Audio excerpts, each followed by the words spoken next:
Theatre workshop started several years before the war. The people involved were working in the entertainment industry, mostly in Manchester. They wanted to create a theatre which had its roots in the ordinary people, like the English theatre had in Shakespeare's day. Until the war, we produced plays and toured them up and down the Lancashire and Yorkshire valleys. And then the war came, of course, and everything had to stop whilst we were in the forces. In 1945, 5 of us were demobilized. We had our gratuities, we pooled them, and bought lighting equipment and curtains. We started a tour which lasted 8.5 years. And in all that time, we were never more than 5 weeks in any one place. And it was quite clear to us that we had to find a permanent base, a permanent theatre of our own, if our work was going to develop. And then one day, we had a telegram from a theatrical agent who said that if we had 6 weeks' rent to pay in advance, we could have the Theatre Royal, Stratford, London. Stratford was a particularly rotten place. I was always sorry we ever went. In order to do what you wish, you have to be ruthless. I'd sacrifice my grandmother, wouldn't I, for the sake of the work I do? You can't expect everyone to be as selfish as I am. I was a Cockney bastard. Never knew my father. My mother was quite pretty. I couldn't stand her. She was pretty. She got caught in a blackout or something. She changed my whole life. And she has the cheek to call me a boring actress now. She was, I'm afraid, a bit of a gangster's mole, you know, originally. They all looked like Barbara with blonde hair and little tits up. Lovely bird. She's a funny lady. That's how she gets you. It's like saying, you know, I didn't like the way she worked. Silly bitch. It's a pity. Wasting Barbara. But I'd give anything to work with her again. She'd humiliate, I mean, she'd destroy you. What do you think about that bugger? But the secret was, she was right. I thought, I'd be up all night, you know, kicking Richard around. But he was good in whatever it was he did. Jesus, she was a genius. She was a master. She made your imagination work. Theatre Royal, Stratford East. I was with her for 6 years. She was my university. And she always called her actors and actresses bird's eggs, because she said, we are highly decorative and fragile. And we rehearsed in an area of pink light, because she said, I want my bird's eggs to feel good, to look lovely. And there we were in this pink light. And it was amazing, this creativity in the center of this light. You could get a PhD on the theatre after 2 years with her. She was so extraordinary. What she wanted you to was to really think and believe and imagine circumstances that your character might be in. We used Stanislavski as a sort of Bible in those early days. So whether she flirted with Laban and she flirted with Stanislavski, she never became their slave. She never at any time said, this is the only way to do it. It's let's flirt with this for a couple of months and see where, you know, it's wonderful. She was never sort of rigid about anything. First thing I would do would be get people's feet to work. Because, you know, I used to be under the stage clearing up, and I think, that bastard. And you could hear by his feet. They were diffident, they were shuffling, but everything is in your feet, you know that. Now, do you know what she did? She said, okay, take off all your clothes. I said, what? Take off your clothes. I took off my shoes, my socks. No, take off your shirt, took off my shirt. Take off your pants. I took off my pants. She said, take off your underwear. What? Take off your underwear. What? She said, take it off. There's no one here but me. I took off my underwear. I was balls naked. And she said, stand there, and I want you to make me believe that you're fully dressed, and then explain your clothes. But that's what actors do, she said. Actors do that. They expose themselves until you are willing to expose yourself and, to quote her, vomit up your secrets on stage. You'll never be any good. I always say to the actors, go to the streets and the parks and the cafes and the pubs and watch people, and let's have art for art, but art from life. I don't think you're looking for anything special when you say what type of actor you're looking for. I don't believe in types. I believe that the better the theatre gets, the more individual each actor becomes. That the theatre shall help him to become, again, a real artist, and not the tool of a producer or the kind of cast away the ragamuffin of society. So, Arts Council, the trade unions, the Labour Party, or millionaires or anybody else, they won't give us money, so we have to pawn what we do, the West End, where they have made some money. And what happens? I made about 16,000 quid out of the West End last year and spent it in Stratford, every penny, because it takes quite a lot of money to run it, you see. It should be as necessary to any damn government as a library, as good food should be to people and all that. Joan, I see all that, but what's the alternative? I mean, do you think that it would be better if, for instance, the government supported a thing like Stratford? Would you like that? Well, not to start poking their noses. No, but you see, there's the trouble. I mean, can you get financial support for anything without nose poking? If so, I'd like to know what it is. Suppose you can't.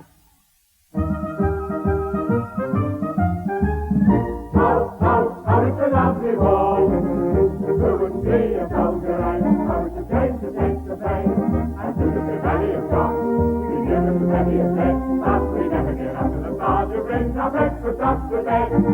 How it's a lovely walk. So what do we want with eggs to have? When we got plum and apple jam.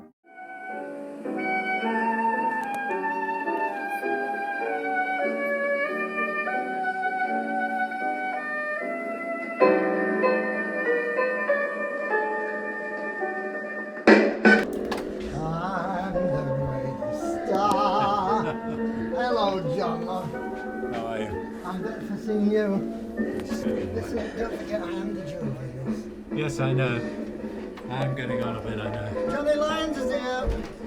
Who else? Jenny, how are you? Where are you? Johnny Lyons! Where are you? That voice anyway. Just be a little bit more Robert Redford. Where are you? I'm here. Lovely to see you. You haven't changed. No, you neither. And I'm a liar. And I'm nearly 40. Come on. Where are we? It's Tony Farmer. It is. After you.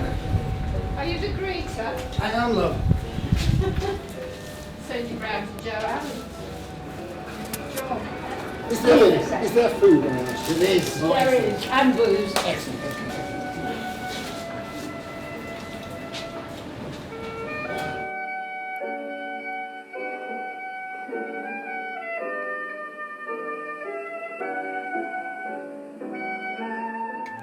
When Lovely War was going, am I right in thinking at one point, because I watched it, you got the whole number together of Alexander's Ragtime Band?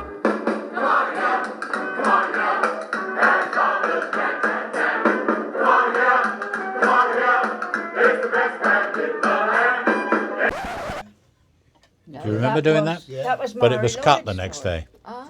Now, here's a question I've never asked you. How did you first meet Joan? I said, I haven't long left RADA. She said, right. Well, what are you going to do for me? I said, well, I play a sort of Hamlet, and so I did this, and I tore, I was shouting and screaming and thinking, oh, that was good, and got that out of my system. And then she stopped, and there was silence. And then she said, and then a little later, she came on the stage. The first time I'd seen her, obviously, this rather short, dumpy-ish woman with a knitted cap. And she said, yes, Brian. She said, how old are you? And I said, well, 22. And she said, you're very young, aren't you? You need to get a lot of experience, more experience of life. And Jen, I said, oh, right. Are you interested in anything else? I said, well, I like drawing. She said, well, that's a good idea. That's quite creative. She said, why don't you pursue this drawing interest and maybe come back to me in a year or 2 or 3 years' time? So I thought, well, that's the big elbow, obviously, isn't it? So I said, well, thank you for seeing me. She said, oh, come with us. There's a lovely cafe along the line. So we went to Café Lange and met Jerry. And Jerry was very pleasant, and they were very nice to me. And I got a telegram Saturday morning. It said, join us on Monday. That's all it said. Just join. My story's totally different from yours, Brian. While I was in High Street, China, Jerry called me up to his office. He said, keep this to yourself. Joan is coming back to direct a play and she'd like you in it. I didn't audition for her. I didn't meet her. But she'd seen the plays. Seen the plays. Nothing. And when the first time I met her was that first reading of the play. You remember that there was a play called Oh, What a Lovely War, written by some fellow. Joan wanted the title, apparently, didn't she? It's the best. And also, like you, I was a drama school boy who'd done everything, dancing, mime, everything. Yeah. So, but she didn't know that bit. But she was grateful for it when we could do what we could do. Yeah. You know what I mean, Brian? Yeah. Because being trained. I was working at the Winston's Club with Danny LaRue, and Victor arrived and said to me and Barbara, this woman down in Stratford that I've met, she wants you to come and see her. Why don't you go and audition? And I walked on the stage, and there was an idle bar and an act. What were they? The comics who had a great big dog called Schnorbit. Mike and Bernie. Mike and Bernie. Somebody called me into the bar, a funny old lady with a hat on. Said, "Would you like coffee?" And I said, "Oh, that's very kind." So in I go, and she says, "You know, what would you like it, black, white, or everything?" I said, "Thanks so much. Oh, it's really kind of you." And then she disappeared. And then I was called, and I went on the stage, and Jerry Raffles said, "Now I want you to pretend you're a tart." So I said, "Oh, all right." And I went to walk up and down, and these two gentlemen here have come to help me, and they are going to be the men that accost you or stop you. So I looked at them, and I'm sure I know them. It's like Mike and Bernie Winters. And it was. It was that. And so I had to walk up and down, and Jerry called out, "Could you walk like a tart?" So I thought, well, I don't know much about that. And I thought, well, this is a nut house. Oh, man. You were right. So I got ready to go, and this funny lady with the hat on, who I couldn't see because she always sat in the gods. She came out and she said, "Oh, don't go." So I said, "Oh." She said, "Well, you got the job."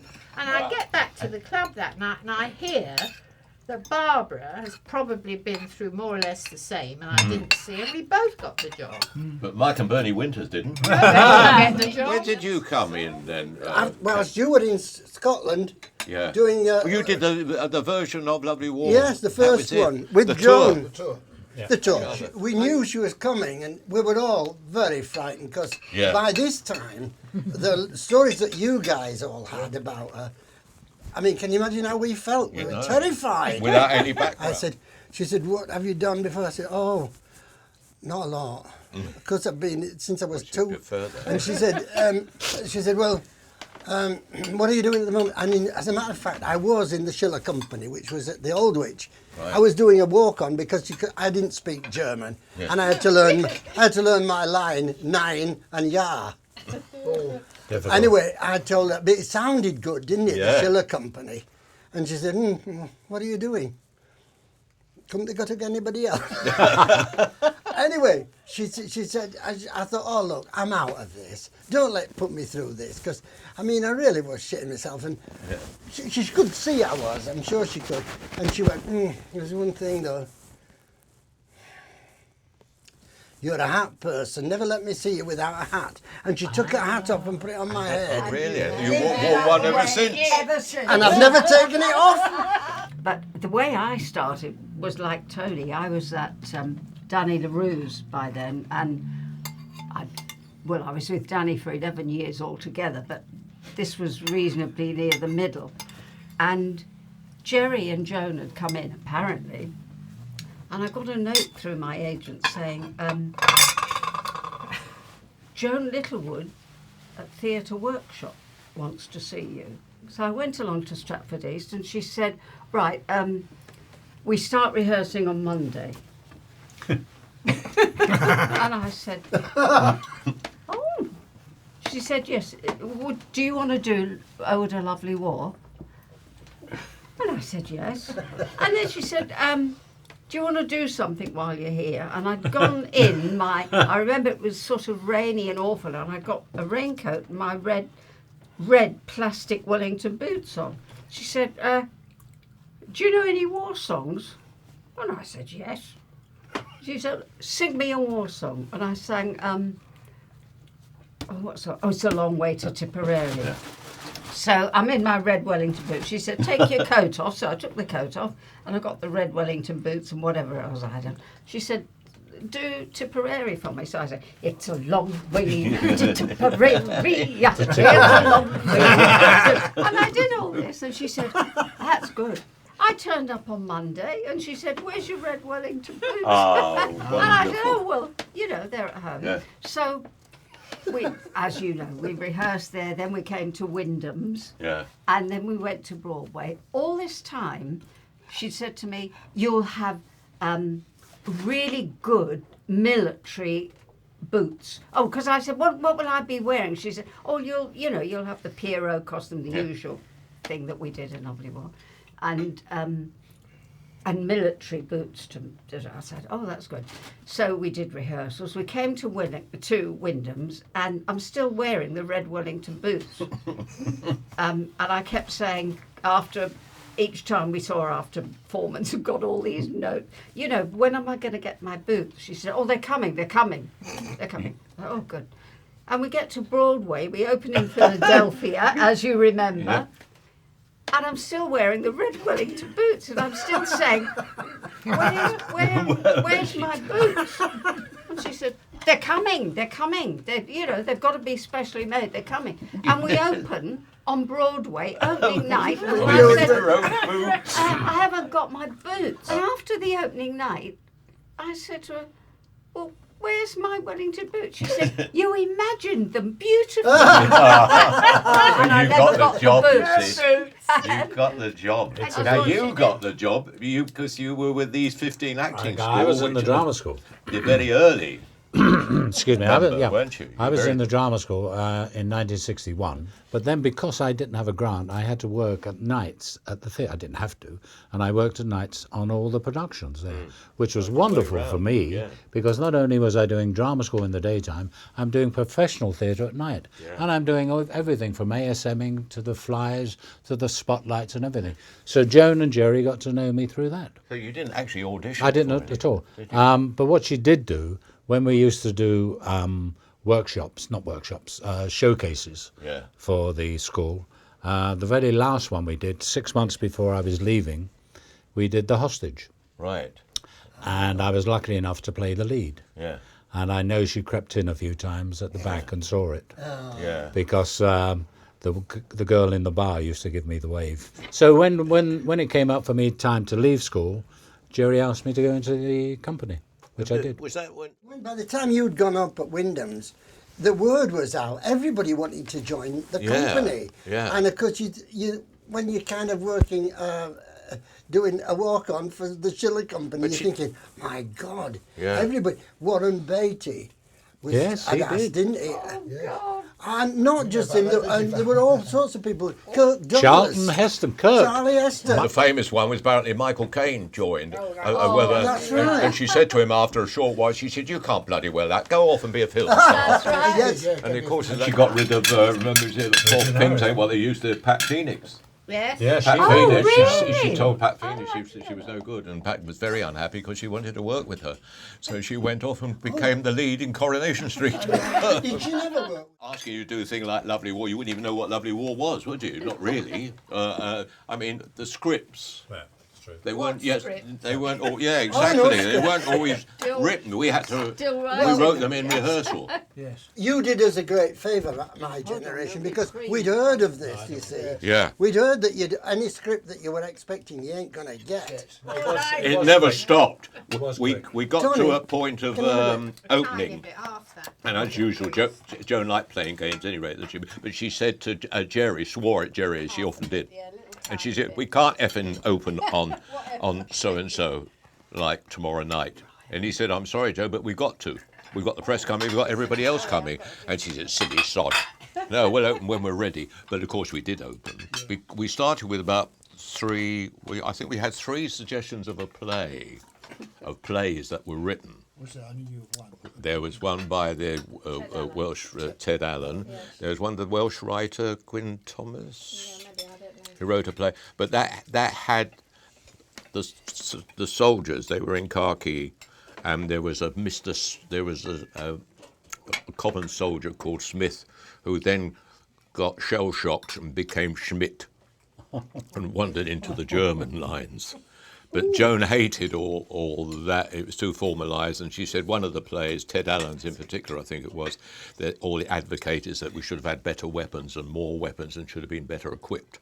And she didn't want that. She obviously wanted an anti-one. So she, I don't know where exactly the day she came, but she said that we were going to do it as Pierrots, because they were formed roughly around the same, because during the 14s they were on the end of the pier any rate. And as Pierrots, she said, we won't have to wear that terrible khaki, we can just, and clowns are the only ones, she said, who could or should be allowed to die on stage, but not as human beings. You can't stand up being soldiers that died in that war. But a clown can die or do almost anything or everything. And later through the play, of course, we started to add bits and pieces. But that all got evolved during the days. I think we had about 6 weeks from the first read-through. 6 weeks it was, yeah. But from day to day, we didn't really know what the end result was ever going to be.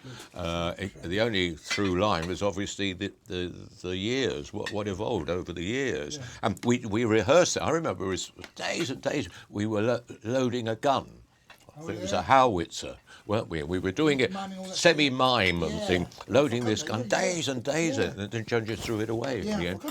And then it evolved over the run, a 3-month run at Stratford East, with constant changes.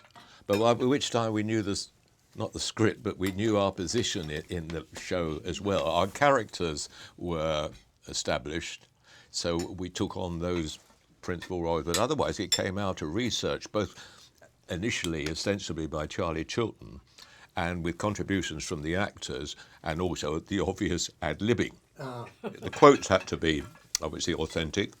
What General Haig said at the prayers, they were documented because they'd gone into his diaries, and remarks that soldiers had said, and letters that they had written. What I wanted to ask you, how did you gel with the ticker tape when you did lines like well, that got fed in. We didn't know when that was going to happen or when the slides came in. I see. That fed into you, did it? That got fed in. I mean, obviously, no. Ivor Dykes, particularly, and John Berry, who designed. They timed it to your, because it never spoiled your. Like, for instance, in the monsters. We acknowledge it. Remember. Yeah. We'd have to acknowledge it and say that this was. And there was it had been on. The biggest moments were when there was utter silence on the stage and that quiet, just a little tiniest noise as the bulbs went across, and it said, gain 200 yards. Because that was electric. 500,000 soldiers killed, and I remember the first person who came backstage on the opening night was John McGrath, who was a splendid director and writer back at that time. And he came in, I think I was sharing the dressing room with Griff Davis. You might have been there too. And he came into the dressing room and his face was absolutely white. I thought he'd been ill or sick. He was very quiet. He said, hello. I said, oh, hello, John. How nice to see you. He said, I had no idea so many people had lost their lives in that war. And we said, but this is Gay Brown. Right. Because she had stories to tell about the tour in Germany. Oh, yeah. We went with... I was certainly on that tour with Gay Brown. And with me, we did the second one, didn't we? Gay Brown, She's on loudspeaker. Can you hear me? Okay. She's singing. Right. You can join the conversation. Right, go on then. Gay Brown. Yes, Johnny. I'm just about to tell a little story of when we were on tour together with Kent, and Kent is here. We got, I think we were about 4 months into the tour, and we got to the Empire Liverpool. I know the story. Go on. And Joan had been away. She'd been off in Broadway, and she hadn't seen us for at least 5 months. And she came back on the Monday night and watched the show. And then we got a call for the next day, 2:00 in the afternoon, for notes. Yeah. Tuesday afternoon. Yeah. So we all go in, and we're all standing on the stage, and she gave us a bollocking. And then she said, right, Kent, tonight you play all John Lyons' part. John Lyons, you play all Larry's parts. And she changed the cast completely around for that night. And everybody went, oh my God. But we went on that night and did it, and it was probably the best show we ever did. Yeah. Because, There's an addenda to that. go on. Yeah. You remember she said to Nigel Hawthorne and Rio during the Larenzac scene, Yes. she said, I want you two to change just for that scene. It'll be fine. And they went, what? Being a couple of old hacks at the time. Yep. I want you to, well, what will the audience think? The audience won't notice, promise you. Anyway, it's so boring what you're doing. I can't stand it. That was in the corridor by the stage door. This was on the same Tuesday, right? Yes. Anyway, they were absolutely furious. And you remember how Nigel was when he was furious? Yes. Pat, pat, pat, pat, pat. Won't do it. Just won't do this. It's so unprofessional. I don't know about you, but I didn't know any better than what she was telling me because I hadn't done anything. So, to me, it seemed perfectly logical. Me too. Anyway, we all went on. You were doing your part for Kent, and Kent was playing whoever he wanted to play. And she comes off afterwards and comes out and says, God, that was interesting. Two angry actors, how much better than complacent ones? That's true. And that night we all listened to each other. Yes. Yeah. Well, that's why she gave you confidence to be on the stage. Exactly. She said that's your natural habitat. You're on the stage. You love it on the stage. But funny enough, in contradiction to that, she said, "I wish the actors stopped pleading to the audience, love me." Yeah. Remember? Oh, yeah. She used to say, "Stop telling them to love you. They do love you. What they want to see is something interesting from you." Yes, don't you cry. Let them cry. Yeah. So that time, when we were playing East Berlin, we were playing West Berlin at the on other nights, but we were being paid in East Berlin, and you couldn't take the money out. So every day we would. I've still got money sitting at Checkpoint Charlie waiting to... Well, you're not going to get it, love. Do you remember, Johnny? Yes, I do. Yeah. That was in Zurich. When we were in Zurich and the scenery didn't turn up. Correct.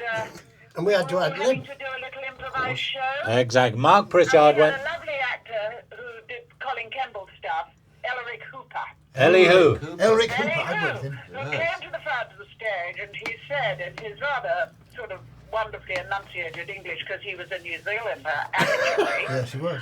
He came and said, the last time I was here was with the old Vic. And from the front there was a voice that said, how the mighty have fallen. Well done, Gay Brown. Well done, love. Well done, Gaia. We love you.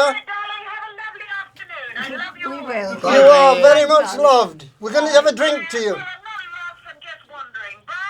Bye. Oh, bless it. Wait, it all reminds us. It all reminds that all that Lovely War show has gone through, how sturdy a show it was. Oh, absolutely. That it held up as a piece of, I don't know what you called it, theatre, and nobody really knew what to call it. That it held doing it, you felt a certain responsibility. Yes. You managed to That's sort of say, right. no, I'm not, it's not about when I'm doing a brilliant or good performance or anything, or who's in tonight or whatever. We have because you suddenly found, when we went to places like France and they threw things at us, and then Germany, where we got to the football scene, they just stood at that moment. They stood up because that's with their involvement. Of course, yes. And that was the interval, so they really shouted, and here that we were sort of ambassadors for peace, really. Because that's going to, it's be very interesting now, its effect, because as that play said, this was a war to end all wars, and we knew there was another one. And then it goes on at the end of Lovely War and says so and so and so, and more wars and what. And we know now between that time that there's been a war every year somewhere, and still is, and it hasn't happened. Hush, here comes a whiz bang. The difficulty with Joan's stuff of that nature, like we've done them all, haven't we, with things what they used to be and all that, is they aren't literate pieces. They had to be written in order to be published. Yes. But they were like the prompt copy that was constantly changing. That's when Joan changed all the costumes, because when we got to Philadelphia, if you remember, in Philadelphia after the first night, she said they don't understand a word. She said that not a word that would do all that history that comes out at the beginning. She don't understand a word. But Jerry, they do understand flag waving, she said. So we all waved flags at the beginning. And she said, when the girls come on, we're not going to wear all that Victorian frilly-folly. She stripped that all away, and they had gloves on their titties and one on their fannies like that. And we said, oh my God! She made it American vaudeville. From the theatrical point of view, nothing should be stuck in stone. No, her approach to our plays was different. Her classic plays was different to what we all did. Yes, yeah. Because she used Stanislavski a lot. And that way we broke the plays down into units, small chunks and larger chunks. But she still used some of those elements in Lovely War. I think the big thing about Lovely War is not it's only a history of the war, but it's also a history of theatre. Mm-hmm. She uses different examples of the continental theatre, the Pierrots, musical, vaudeville. So all the actors have to be able to switch from one thing to suddenly be very real in the trenches. That had to be very real, and to the suddenly broad caricatures of the generals, because she poked more fun at the generals, obviously, but she never really poked fun at the soldiers. No, never. No. And the sergeants, apart from the drill sergeants, gibberish.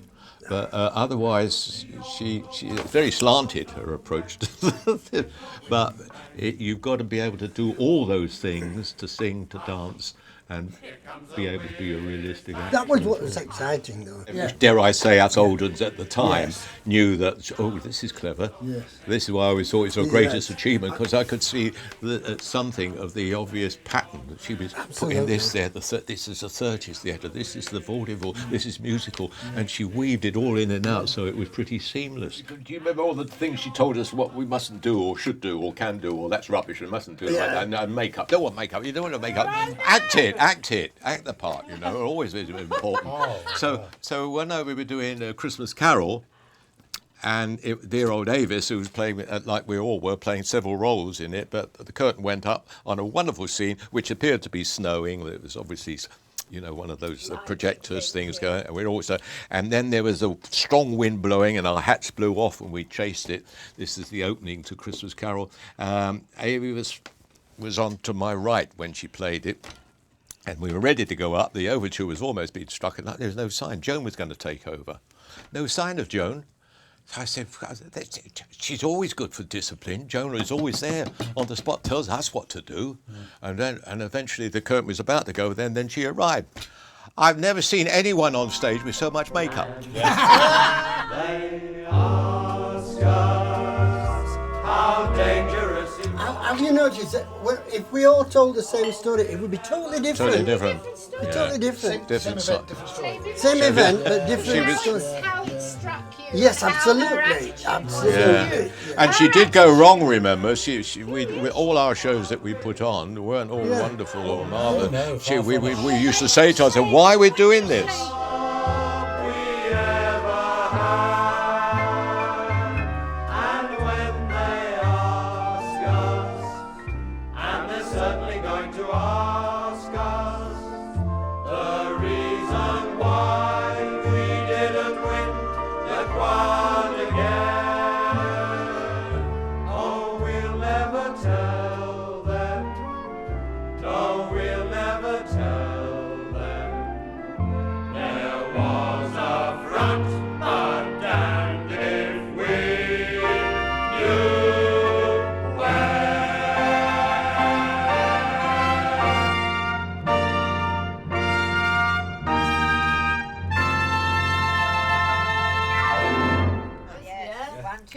Brian, would you call it us for you know who?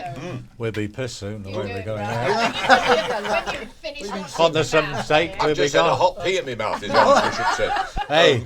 Watch it. This is going out to lots of people of all ages. And they all got the toilet. This is to our dear departed mentor. Yeah. Sometimes known as our tormentor. To Joan!